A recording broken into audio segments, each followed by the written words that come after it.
هغه وخت کې به ناره ویل کېدله چې ورور دی نجیب د ولي ورور دی.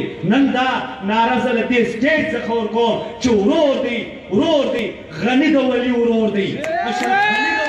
د کوزې پښتونخوا یو شمېر سیاستوال وایي افغانستان کې د وسلوالو طالبانو روانه جګړه د ټولو انساني، اسلامي او د پښتو قوانینو خلاف دی، ځکه د امریکایانو سره یې اوربند کړی او د افغانانو وژل دوام لري. د دوی په وینا د سولې خبرو کې دا هم باید وي چې پاکستان په خپله خاوره کې د ترهګرو ځالې او مرکزونه بند کړي. د دوی په نظر طالبان او پاکستان د سولې خبرو د ناکامیدا په صورت کې دویم پلان هم جوړ کړی. هغه د جګړې شدت او لوی بریدونه دي چې د ISI له لوري ورته سر له اوسه زمینه سازي کیږي. د ملتپالو سیاستوالو او قبایلي مشرانو په نظر باید افغانستان کې ژر تر ژره سرتاسري اوربند وشي. خو جنگ خو بند کی تاسو هم بند کوي کنه دلته نه جنگ ولې کوي؟ دا خو نور جهاد نه امریکا ته تاسو ورغاړې وتی امریکا سره روغ وکړه او افغانانو سره جنگ کوي، پلونو سړکونو سره جنگ کوي، سکولونو سره جنگ کوي. دا جنگ ناروا دی، په اسلام هم ناروا دی، په پښتو هم ناروا دی، په انسانیت هم ناروا دی. دا جنگ خبره ځکه کوم چې دا جنگ چې بند نه وي دې علاقې نه دی فایده اخلي جنگ لپاره. دا اوس چې بیا طالبان څه دپاره جمع شوي دي؟ دا پلان بی دی.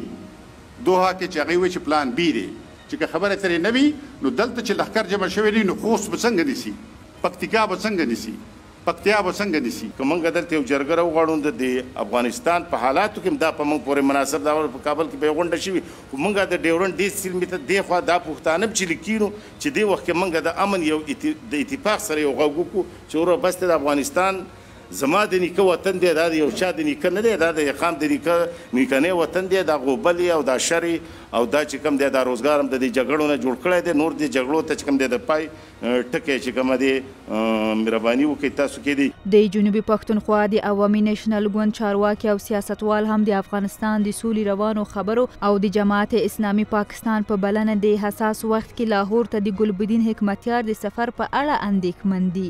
دوی وایي که چیرې ګلبدین حکمتیار لاهور کې په ښکاره توګه د افغانستان ضد خبرې کوي، عوامي نیشنل به هم ولسمشر غني ته بلنه ورکړي چې د پښتونخوا غونډو کې ګډون او د سولې، ورورولۍ او عدم تشدد خبرې وکړي. که چیرې پاکستان دلته د تشدد علامه ګلبدین حکمتیار راوستل غواړي نو بیا زه لاس ورکوم رئیس جمهور ډاکټر صاحب اشرف غني ته چې هغه دلته راسي له موږ سره شریکې جلسې وکړي او دلته د امن، عدم تشدد، جرګې، صلح، ورورولۍ، ملي پخلاینې پیغام و دې پښتنو ته ورکړي. دا زموږ دپاره د ګوند یو ډېره اعلان خبره ده او دا باید چې دا ریاست په خلاصو غوږو باندې واوري. موږ پر دې خاوره باندې نور ګلبدین نسو منلی. په ټولنیزو رسنیو کې هم د کوزې پښتونخوا ګڼو پښتنو افغانانو د افغانستان د سولې په اړه د محتاطانه چلند غوښتنه کړې او پر افغان ولس د ویښ اوسېدا غږ کړی.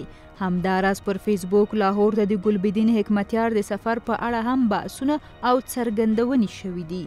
د کوزې پښتونخوا ملتپال سیاستوال په داسې مهال د افغانستان د وضعیت په اړه خپله اندېښنه شریکوي چې د افغان سولې لپاره د امریکا د نوي طرحې پر تطبیق په تیزۍ سره کار روان دی.